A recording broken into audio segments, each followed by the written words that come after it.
thought I was asking a simple question.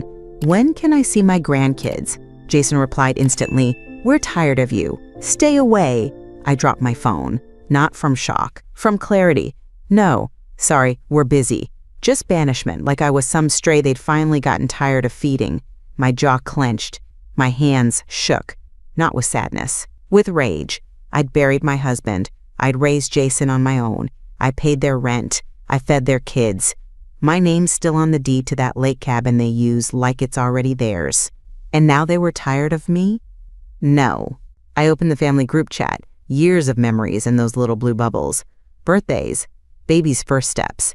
Jason's job promotion. Amber's annoying inspirational quotes. I stared at the photo of Lily on her 3rd birthday. Me behind her.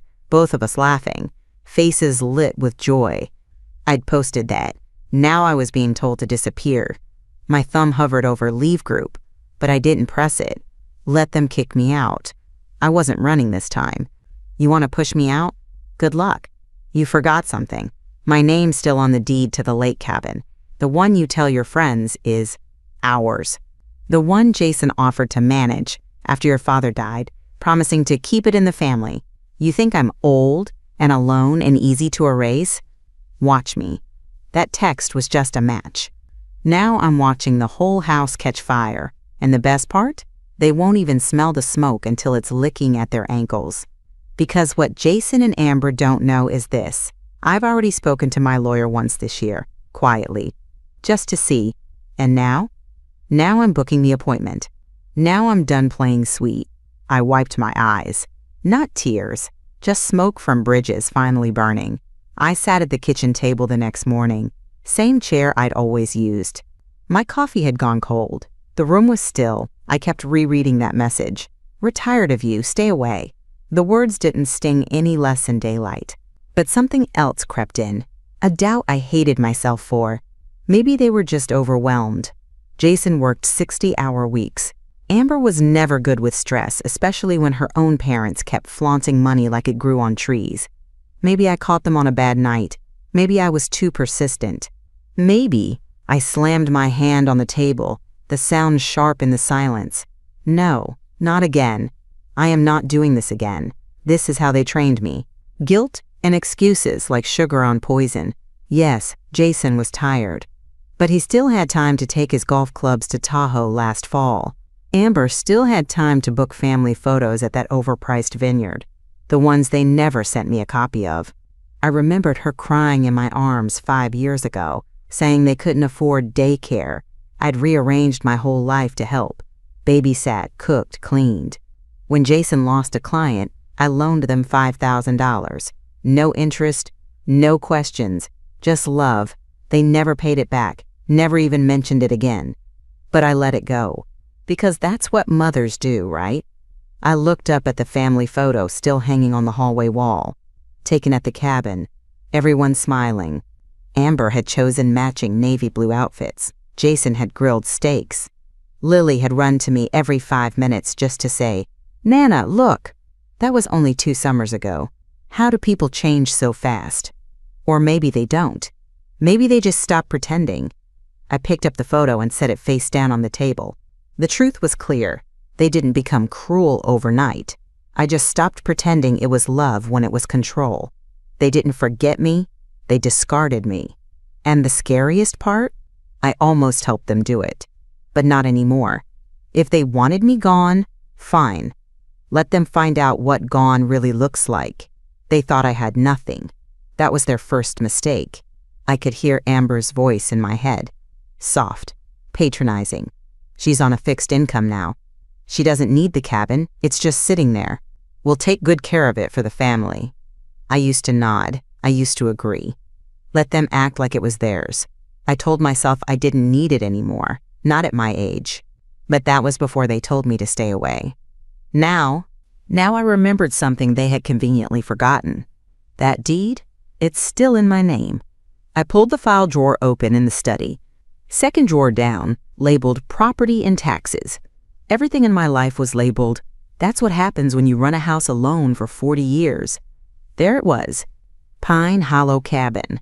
Title copy original, notarized in 1997, Joint ownership transferred to me when Robert died. Amber never asked. Jason never bothered to check. They just assumed. Like they assumed I'd die quietly in the background and leave them everything. $600,000 last time I checked. Probably more now, with the housing bubble. Lakefront. Private dock.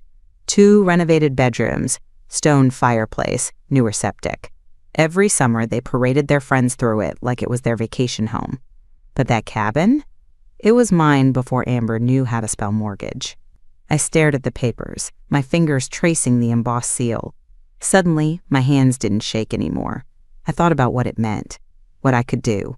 Rent it, sell it, donate it to the church, let a halfway house use it, anything, but let them keep acting like it was their legacy. And I thought about Lily and Max, my grandbabies, how they'd run down the hill toward the lake, giggling, bare feet slapping dirt, shouting, "Nana, come swim with us." I pressed my palm flat on the title page. This wasn't revenge. This was reclamation. Let them post their filtered family photos and tell their friends they're making memories at the lake. Let them brag about the cabin in the group chat they just kicked me out of. Because next summer, they'll need a key to get in, and I'm changing the locks. The next morning, I put on my church coat, the one with the deep navy color and the heavy gold buttons. I hadn't worn it since Robert's funeral. It didn't smell like mothballs. It smelled like decision. Rain tapped against the windshield as I drove downtown, slow and steady, like a warning drumbeat. I parked across from the stone building with ivy crawling up the side. Inside, everything felt warm, safe, but underneath, sharp. I'd called the office at 7:58 a.m. sharp. The receptionist still sounded half asleep. "Tell Mr. Ellis it's Margaret Kane," I said. "He'll remember me." He did. The waiting room was quiet, the kind of place that doesn't scream money, but whispers power. Margaret. Mr. Ellis stood as I entered. Same gray temples, same kind eyes. But this time, I didn't need comfort. I needed action. I sat down across from him, coat still buttoned. "I'd like to make some changes to my estate plan," I said, pulling the cabin deed from my purse. He raised an eyebrow. "Everything okay?" I slid my phone across the table. The screen was still lit. "We're tired of you. Stay away." He read it. He didn't rush. He didn't gasp. He just sat with it. Then he looked up, nodded slowly. "You don't have to keep them in your will, Margaret. You can redirect everything. The cabin, your savings, any residual, to where it will matter." I nodded. Mr. Ellis unlocked the bottom drawer of his desk, pulled out a blank packet and clicked his pen. "You want to make it official?" I paused. There was a part of me, the mother part, that wanted to wait, to give them time, to hope they'd call, apologize, explain, that it was a mistake, a bad day, a misstep. But I've spent a lifetime waiting for men to come home, for kids to apologize, for people to treat me like I mattered. No more waiting. "Let's begin," I said. And just like that, my future started belonging to me again. My name looked strange in that signature line. Margaret L. Kane. All neat loops and lines, like it meant nothing. Like it wasn't about to end decades of love, debt, sacrifice, and pretending. I held the pen a moment too long. Mr. Ellis didn't rush me, just waited, calm and quiet, like a priest at confession. My hand shook. Was I disowning my son? The thought sat on my chest like lead. Jason, with his baby curls and scraped knees. Jason, who used to cry when I left for work. Jason, who once made me a Mother's Day card out of glitter and printer paper and misspelled queen as queen. I could still hear his little voice in my ear. "Nana, you're my queen." I squeezed my eyes shut. Would I die alone if I did this? Would the hospital call no one when I passed? Would my funeral be empty? Just some pastor reading Psalm chapter 23 over a donated coffin? I opened my eyes again. The legal papers stared back, cold but fair. The inheritance would now go to 2 places. The pediatric wing of St. Agnes Hospital, where Robert and I used to volunteer. and the church canteen that fed 100 families a week, and still asked if I wanted a seat at the table. Neither had ever told me to stay away. I signed the first page, then the next, then the last. The tremor eased with each stroke of the pen. This wasn't revenge. It was clarity. Jason didn't want me, but someone else would want that warm cabin someday. A nurse's family, maybe? A foster mom with 5 kids and no backyard. Some tired stranger who just needed a soft bed and the smell of pine trees to believe life could still be kind. Mr. Ellis slid the copies into a thick envelope, stamped and sealed. "Would you like me to send them directly to your bank in the county office?" he asked. I nodded. My throat wouldn't work. Outside, the rain had stopped. The street glistened with leftover tears. As I walked to my car, a gust of wind caught my coat and lifted the hem like a curtain. For a second, I felt 17 again. Light, capable, whole. They let go of me. So now, finally, I let go of them. Sunday came like it always does. Same hymns, same cold pews, same polite greetings. But everything felt different. I wore a modest gray blouse and my wedding ring, not because I still believed in the marriage, but because I needed armor. At communion, Father James met my eyes and gave me a knowing nod. I'd forgotten how perceptive he was. After the service, I lingered. It was habit. You shake hands. You pretend things are fine. You smile at babies you'll never hold. He found me near the bulletin board, reading about the bake sale I wasn't asked to join. "Margaret," he said gently, like my name was something fragile. "Will you be joining family for Mother's Day next week?" I opened my mouth to lie, something light like, "Oh, they're planning something," or "We'll see, Father," but nothing came out. I shook my head. There it was, that pause, that awkward beat, the kindness in his eyes folded into something tighter, warmer, but heavier. Pity. "I'm sorry," he said quietly. I nodded once, like a curtain falling. Behind me, 2 women whispered. Probably nothing to do with me, but I still felt it. Not rejection. Not anymore. Something more invisible. Erasure. I walked slowly to the church canteen. The volunteer table I used to sit at was already full. I didn't expect a seat. I just wanted to see something familiar. That's when Sister Colleen caught my hand. "You haven't signed up for the donation roster this month," she said, tilting her head. "I've had a change in plans." Her eyes flicked to my face. She didn't ask. She just squeezed my fingers and handed me a pen. "I left you Tuesday mornings," she whispered. "We could use your casseroles." Something in me cracked. I signed the sheet. If I couldn't sit at my son's table, I'd feed people who wanted to eat. As I left the church, the sun caught the stained glass and painted gold across my hands. I stood there, letting it warm my skin. It wasn't Mother's Day yet, but I could already feel the ache of it. And this year, no brunch invitation would be coming. It showed up in my feed at 6:43 p.m. A perfect photo. Jason and Amber, all smiles, flanked by Lily and Max, holding plates of food and wine glasses. The caption read, "Family dinner nights, where love is homemade." I stared at it for a full minute. They were sitting at my dining table. The same one Robert and I bought at that warehouse sale in '92, the one we sanded and refinished by hand while Jason played in the yard. The same table they told me I was no longer welcome to sit at. The glow on their faces didn't bother me. The posed laughter didn't either. What got me was the chandelier above their heads. It was a gift from my mother. Jason hated it growing up, said it looked like Grandma's jewelry exploded. Amber wanted to replace it when they moved in. I said no, not while I was still alive. But there it was, hanging above them like a punchline. I clicked on the comment box. My fingers hovered. I could say so much. I could remind them of everything. The babysitting, the money, the sleepless nights, the holidays I hosted when Amber's parents didn't want them. I could say, "You told me to stay away. Don't smile now," but I didn't. Instead, I typed, "I'll be thinking of the Children's Hospital when they see this generosity," and pressed send, It was live for exactly 4 minutes and 22 seconds, long enough for 5 likes. 1 shocked face emoji. 2 comments beneath mine, one saying, and the other saying, "Wait, what's going on?" Then the post disappeared. Deleted. Vanished like it had never happened. I didn't say a word. I just stood at my kitchen sink, watching the sun go down over the fence line, the way I used to when Jason was still playing in the yard. They knew exactly what I meant. And now, someone else did too, because the hospital already had the paperwork. My donation hadn't gone through yet, but the intention was filed. Official. Documented. Amber was careful about appearances.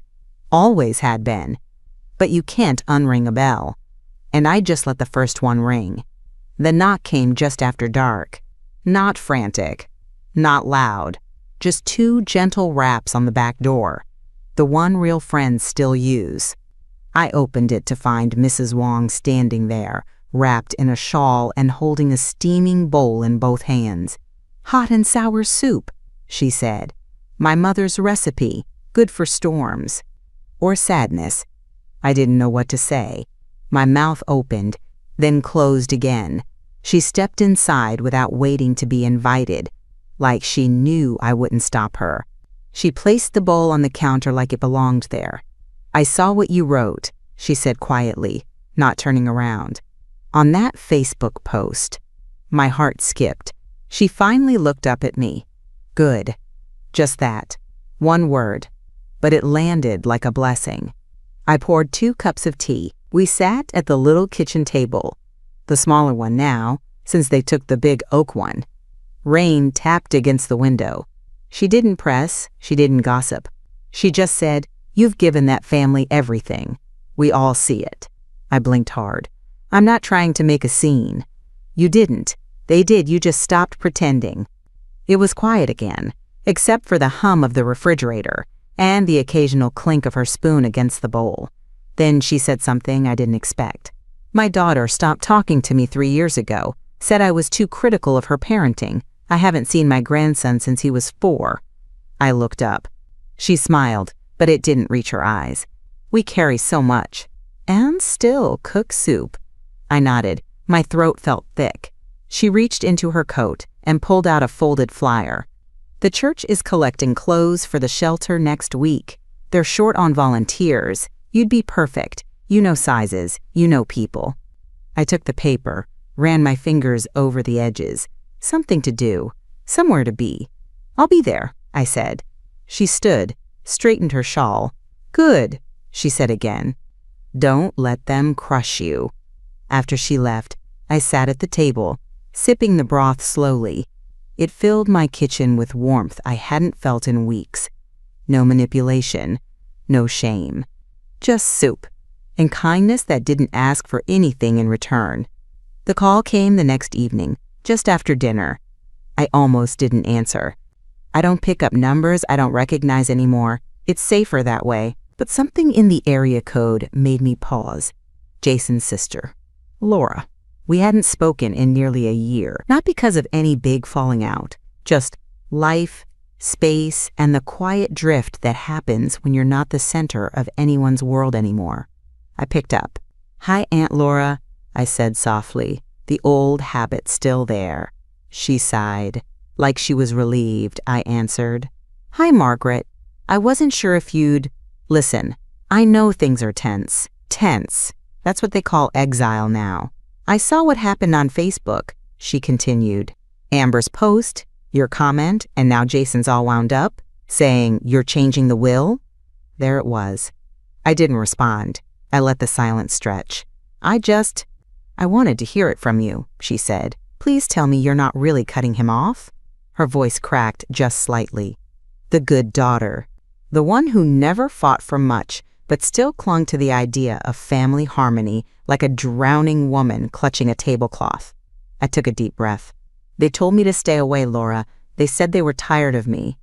"I know," she said quickly, "and that was awful, I agree, but don't let one fight ruin everything." One fight. I felt something hot crawl up my throat. I stood and walked slowly to the window, looking out at the dark backyard where Jason used to build snowmen with Robert. Laura, this wasn't one fight. This was the final crack in something that's been breaking for years. There was a long pause. Then, quieter. He's still your son. I know, I said. That's why this hurts. Her voice softened, like she thought she had me. So maybe just talk to them? Before it's too late? Too late. I looked at the envelope on my desk, the copy of my new will, the hospital's thank you letter beside it. I swallowed hard. It already is. Laura didn't argue, didn't plead, just said, okay, in a voice that knew the weight of those 2 words. We said our goodbyes, politely, gently, like people who both knew something sacred had shifted. I hung up and sat down on the edge of my bed, staring at nothing. I didn't feel triumphant. I felt clean. No more second-guessing. No more half-truths. No more waiting for someone to treat me like I mattered. I placed the will in the drawer beside my bed, gently, not like a weapon, not like revenge, like something sacred. The envelope was thick, the paper stiff and final. I could still smell the ink. Something about it felt more real than anything my family had said in the last 5 years. It was done now, signed, witnessed, filed. I sat on the edge of the bed, hands folded in my lap like a schoolgirl waiting for permission. But no one was coming. And for once, that felt like relief, not rejection. Across from me on the small desk I kept for letters and bills sat the thank you letter from St. Agnes Children's Hospital. Cream-colored paper, a tiny blue lamb printed at the top.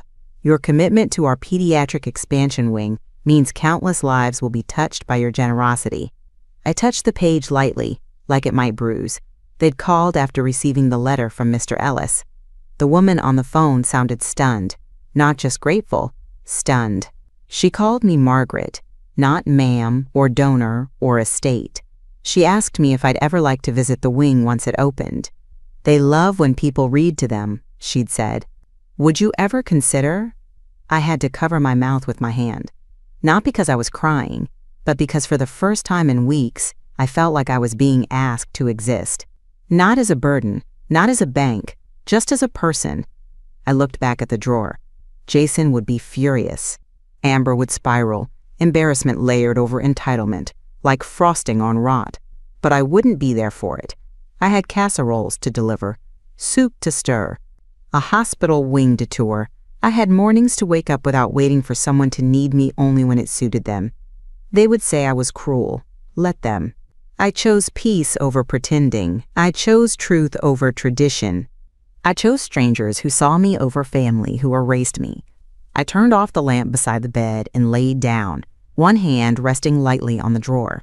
I didn't dream of Jason that night.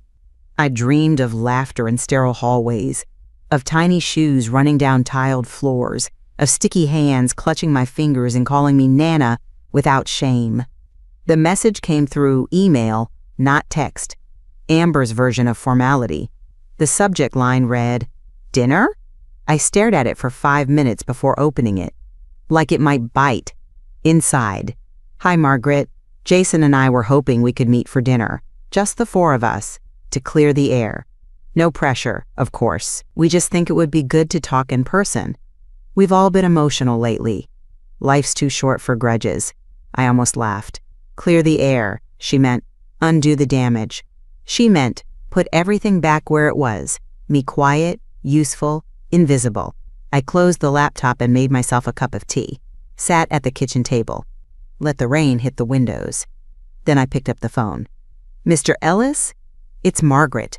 Do you like Italian? 2 nights later, we met at Valentino's, the place Amber always insisted on for anniversaries and business dinners. Candlelit, soft music, high prices, performative class. Their scene. I arrived 5 minutes early. Mr. Ellis was already there, seated at a table near the back, tie slightly askew, expression calm. You ready for this? He asked. I nodded, sliding into the seat beside him. Let's see how much they remember about manners. They walked in at 6:57 on the dot. Amber's smile was bright and brittle. Jason looked like he'd swallowed a mouthful of gravel. Hi, Mom, he said carefully, eyes flicking to Mr. Ellis. Amber froze for a split second, just long enough to show the crack. "We weren't expecting you to bring company," she said, pulling her coat off in one sharp motion.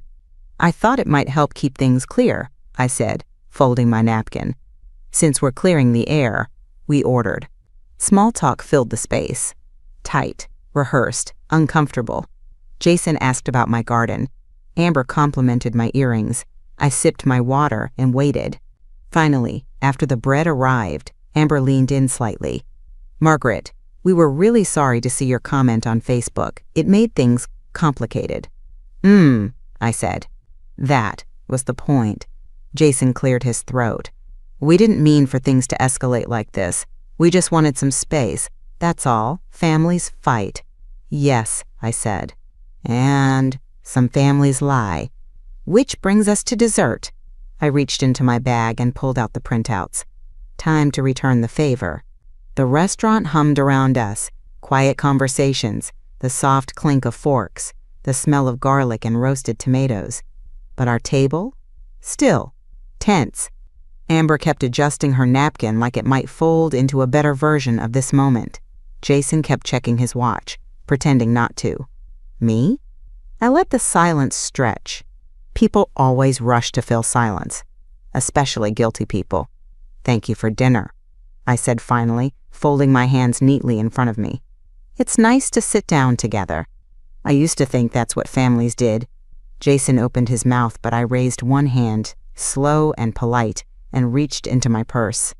I pulled out a printed screenshot and slid it across the white tablecloth, right into the candlelight. Blue bubble. White background. "We're tired of you. Stay away." Amber's face went blank. Jason blinked, swallowed. "Mom!" I slid another sheet forward. A printed comment, bold in black ink. "I'll be thinking of the Children's Hospital when they see this generosity."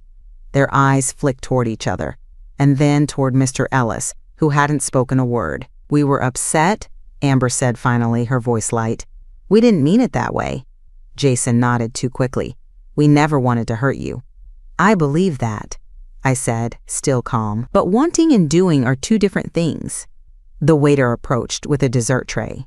No one even looked. He sensed it. The tension, the clamped jaws, the low hum of something just under the surface. "Would you like a moment?" he asked. "We're fine," I said. Amber's eyes flashed. "Margaret, what exactly is this? A guilt trip? Public shaming?" Mr. Ellis cleared his throat. "This is documentation and clarity." Jason leaned back in his chair. "Oh, come on." I cut him off, gently. "No, you don't get to, come on me anymore." I tapped the paper in front of them. "You told me to stay away, so I did. And now I'm making sure I stay gone. Properly." Amber's face started to crack then. Just a hairline fracture, but enough. Jason's jaw clenched. The posture of a man who just realized the ground beneath him isn't stable anymore. "This isn't about revenge," I said. "This is about truth." And then Mr. Ellis reached into his briefcase and pulled out a thick folder. "Legal weight, sealed, and final." "Let's move on to the second course," I said. Mr. Ellis didn't make a scene. He simply set the folder down with both hands, centered it between the candles and the tiramisu no one ordered. Amber's fingers twitched. Jason leaned forward, voice low. "What is this?" Mr. Ellis unfastened the clasp. "Your mother asked me to formalize some updates to her estate." Amber tried to laugh. "This can't be serious." But her voice cracked on, "Can't." And I reached out, slid the top document free and turned it so they could see. "Last will and testament of Margaret L. Kane." Jason stared at it like it had fangs. "You changed your will?" he said, barely keeping his voice down. "I redirected it," I said calmly. "Everything I have, the cabin, the savings, what's left of the life insurance, it's going elsewhere." Amber's smile was frozen now, thin and tight. "To who?" "To people who've never told me I was unwanted." Jason's hands clenched into fists on the table. "You don't mean that," he said, trying to sound reasonable. "Mom, we were upset. It was one message." I pulled out another sheet. a withdrawal receipt, $5,000 I'd transferred to help them with Amber's car. Then another, proof I'd paid for Max's first preschool term when Jason got laid off. Then another, emails, texts, photos, years of one-sided effort. This wasn't one message, I said. This was a pattern. The message just confirmed what you really think. Amber grabbed her napkin like it was a lifeline. You're blowing this out of proportion. Mr. Ellis cleared his throat, flipping to the notarized pages. This is a legal copy, he said, filed with the county. The beneficiaries have been updated. There's nothing left to contest. Jason's face went pale. Amber hissed, You brought a lawyer to dinner? I raised an eyebrow. You brought exile to a group chat. The restaurant had quieted around us. Not completely, just that low hum of curiosity you hear when something is going sideways and no one wants to miss it. I folded my hands on the table. I didn't come here for a fight, I said. I came for closure. Jason looked at me, really looked, and I saw it. The moment he realized this wasn't a bluff. Amber opened her mouth, but Mr. Ellis was already closing the folder. I suggest you both speak with someone about your financial future, he said, standing. And just like that, the check arrived. They didn't touch it. Jason opened his mouth, but Mr. Ellis tapped the folder. This will is final. Filed. The cabin title is being transferred directly to St. Agnes Children's Hospital as part of a charitable property donation. That process has already begun. Amber blinked. What does that even mean? It means, I said, the place you take summer photos and call a family heirloom? You'll need permission to park in the driveway. Jason leaned back like he'd been slapped. I watched the truth settle into his spine. She's really doing this. Amber tried one last angle. You'll die alone. I smiled. No, Amber, I'll die free. The waiter returned with the check, hesitated, then placed it quietly at the center of the table. I slid my card forward without blinking. Jason moved to object, but I held up one hand. I'm not letting you pay for this dinner. I've done enough giving. The transaction processed in silence. We stood. Mr. Ellis buttoned his coat, calm and composed. I reached for my purse. Amber's voice followed me as I turned to go. So that's it? You're done? I paused at the edge of the table, looking back at them. I was done the moment you said I wasn't wanted. And then I walked out, into the night air, the sound of traffic, and the deep, unshakable quiet of finally being finished. The voicemail started before I even got home. Jason. Then Amber. Then a number I didn't recognize, but I knew. Lily's old preschool teacher, probably being used as a go-between. 41 missed calls in 2 days. They weren't angry, not at first, just confused. Mom, you've made your point. Can we talk? You blindsided us. It's not too late to fix this. We were stressed. You know how hard things have been. You're breaking up the family over a few words? What are we supposed to tell the kids? And then the text that made my hands clench around the phone.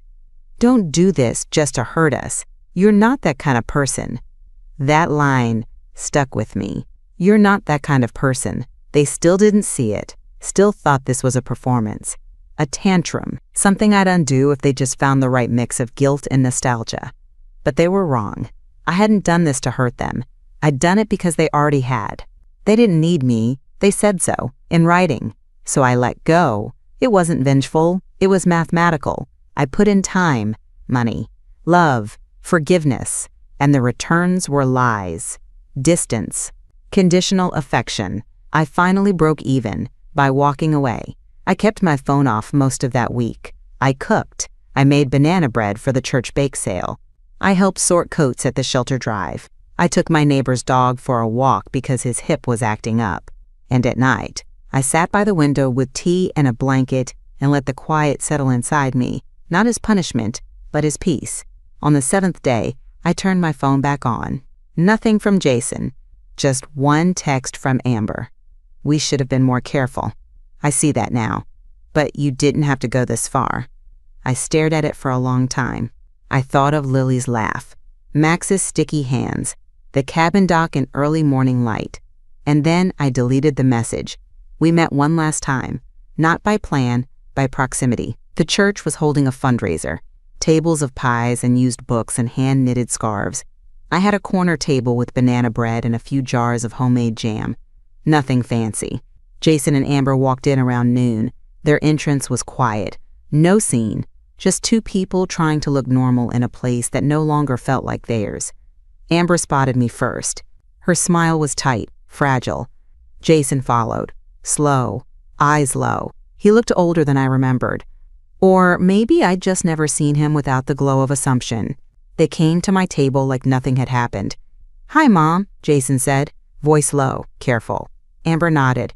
"Everything looks so nice. I didn't know you were still baking." Still, I wiped my hands on a dish towel, slow and steady.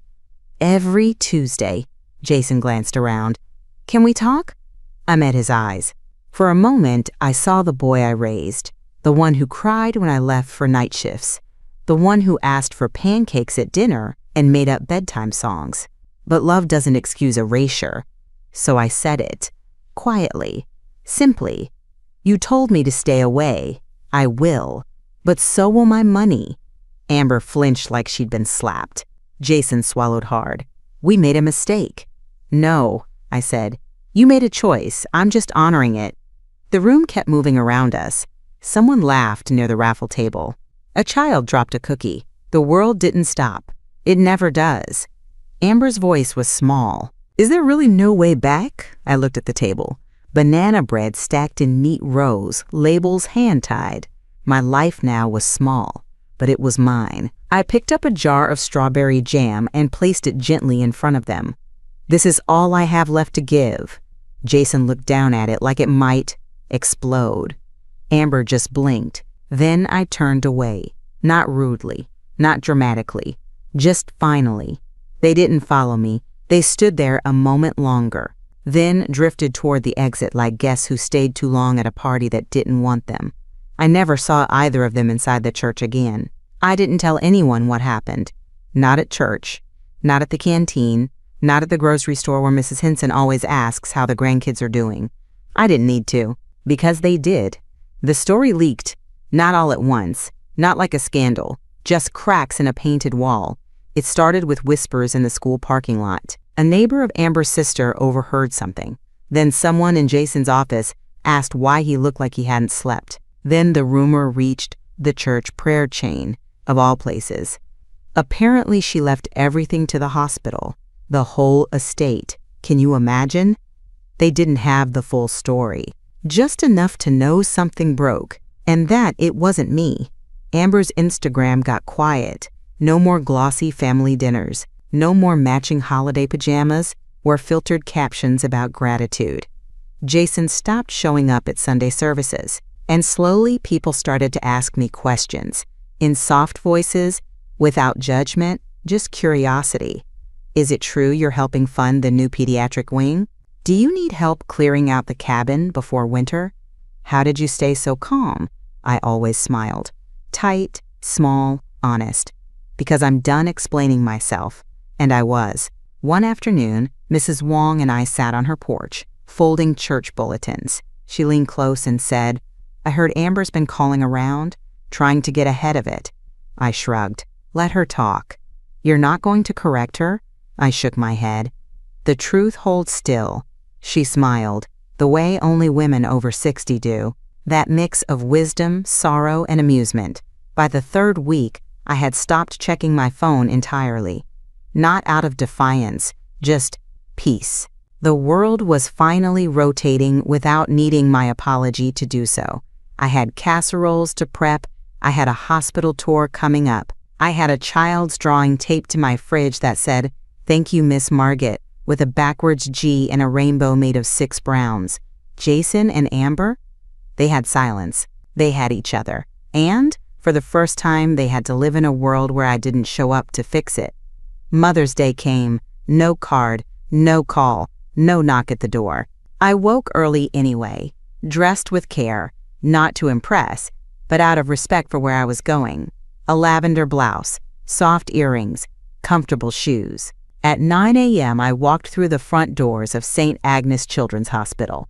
The volunteer coordinator greeted me like an old friend. She handed me a name badge that said, "Miss Margaret," and a rolling cart full of small gift bags, coloring books, socks with animals on them, soft fruit snacks, tiny puzzles.